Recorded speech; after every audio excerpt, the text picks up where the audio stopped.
રાજ્યમાં મોટાભાગના જિલ્લાઓ અને શહેરોને આજે નવા ભાજપ પ્રમુખો મળ્યા છે. ગુજરાતમાં સ્થાનિક સ્વરાજની ચૂંટણીમાં ભાજપની જીત થઈ હતી. ભાજપે પાલિકા પ્રમુખ અને ઉપપ્રમુખને લઈને સેન્સ પ્રક્રિયા હાથ ધર્યા બાદ ઉમેદવારોના નામોની જાહેરાતનો દોર શરૂ કર્યો છે, જેમાં અમરેલી અને જૂનાગઢ જિલ્લા પ્રમુખોના નામ જાહેર કરવામાં આવ્યા છે. જૂનાગઢ જિલ્લા ભાજપ પ્રમુખ તરીકે ચંદુભાઈ મકવાણાની નિમણૂક કરવામાં આવી છે, જ્યારે અમરેલીમાં અતુલ કાનાણી, બનાસકાંઠામાં કીર્તિસિંહ વાઘેલા, સુરતમાં ભરતભાઈ રાઠોડ અને ગાંધીનગરમાં અનિલ પટેલની વરણી કરવામાં આવી છે. આ ઉપરાંત જામનગર જિલ્લા પ્રમુખ તરીકે ડોક્ટર વિનોદ ભંડેરી, નવસારી જિલ્લા ભાજપ પ્રમુખ તરીકે ભૂરાભાઈ શાહ, વડોદરા શહેર ભાજપ પ્રમુખ તરીકે જયપ્રકાશ સોની, નર્મદા જિલ્લા ભાજપ પ્રમુખ તરીકે નીલ રાવ, ભાવનગર શહેર ભાજપ પ્રમુખ તરીકે કુણાલ શાહ, મહેસાણા જિલ્લા ભાજપ પ્રમુખ તરીકે ગિરીશ રાજગોરની વરણી કરાઈ છે. ગુજરાતમાં વર્તમાન ભાજપ પ્રદેશ પ્રમુખ CR પાટીલનો કાર્યકાળ પૂરો થઈ રહ્યો છે, ત્યારે નવા પ્રદેશ પ્રમુખની પણ જાહેરાત થઈ શકે છે. સુરેન્દ્રનગરના થાનગઢમાં સરકારી ગોડાઉનમાં આગ લાગવાનો બનાવ બન્યો છે. આગમાં કરોડો રૂપિયાની મગફળી બળીને ખાખ થઈ છે.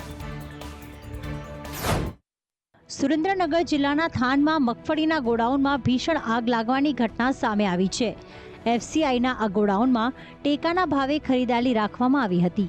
આ આગની ગોઝારી ઘટનામાં 50,000 કિલોથી પણ વધારેની મગફળી બળીને ખાખ થઈ ગઈ છે, જેમાં અંદાજે કરોડો રૂપિયાનું નુકસાન થયું છે.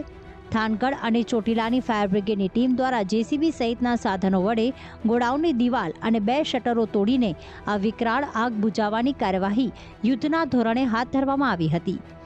2 કલાકની ભારે જહેમત બાદ આગ પર કાબૂ મેળવવામાં સફળતા મળી હતી. આ આગની ઘટનાના પગલે લોકોના ટોળેટોળા બનાવના સ્થળે દોડી આવ્યા હતા. સવારનો સમય હોવાથી ગોડાઉનમાં કોઈ હાજર નહીં હોવાથી સદનસીબે કોઈ જાનહાનિનો બનાવ નહીં બનતા દુર્ઘટના ટળી છે. મામલતદાર સહિતના અધિકારીઓની ટીમે ઘટના સ્થળે પહોંચી વધુ તપાસ હાથ ધરી છે. જોકે અહીં લાગેલ આગે લોકોમાં શંકા જરૂર ઉપજાવી છે કે આ આગ લાગી કે લગાડવામાં આવી. રાજ્યમાં કુપોષિત બાળકોને ચોંકાવનારા આંકડા સામે આવ્યા છે. કુપોષિત બાળકોનો આંકડો 5 લાખથી પણ વધારે છે. રાજ્યમાં કુપોષિત બાળકોના ચોંકાવનારા આંકડા સામે આવ્યા છે.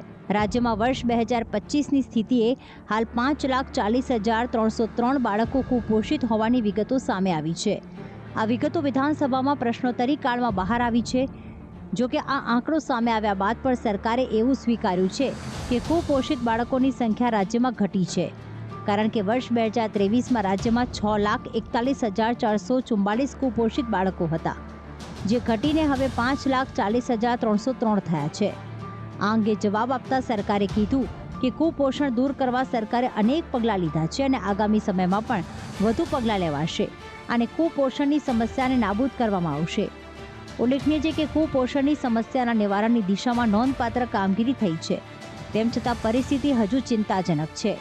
સ્પેશિયલ ન્યૂબોર્ન કેર યુનિટ સુધીની પહોંચ સુધરી રહી છે, પરંતુ પ્રસૂતા અને નવજાત શિશુઓની કાળજી સંબંધિત ગુણવત્તા એ મોટી ચિંતાનો વિષય છે. રાજ્યમાં વાતાવરણમાં ધરખમ ફેરફાર આવી શકે છે. હવામાન વિભાગે કહ્યું કે તાપમાનમાં 5 ડિગ્રી સુધીનો વધારો થતાં ગરમી વધશે. ગુજરાતમાં આગામી 7 દિવસ કેવું વાતાવરણ રહેશે તે અંગેની આગાહી હવામાન વિભાગે આપી છે, જેમાં દરિયાકાંઠાના વિસ્તારોમાં હોટ એન્ડ હ્યુમિડ કન્ડિશન રહેશે. સાથે રાજ્યના અલગ અલગ જિલ્લામાં મહત્તમ અને લઘુત્તમ તાપમાનમાં વધારો થવાની પણ આગાહી કરવામાં આવી છે. आने वाला अगले 7 दिन तक मौसम शुष्क रहेगा, ड्राई रहेगा और जो उच्चतम तापमान है इसमें और लघुतम दोनों तापमान में बढ़ोत्तर रहेगा. ग्रेजुअल राइज होगा 3 से 5 डिग्री सेंटीग्रेड अगले 5 दिन तक.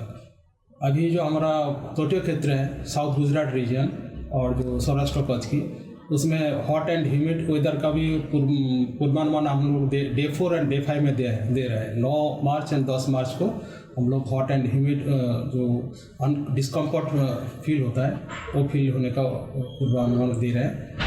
और जो अहमदाबाद है इसके लिए पूर्वानुमान है अगले 24 घंटा तो क्लियर स्काई रहेगा. उच्चतम तापमान जो है 35 डिग्री सेंटीग्रेड और लघुतम तापमान जो है 16 डिग्री सेंटीग्रेड के आसपास रहेगा.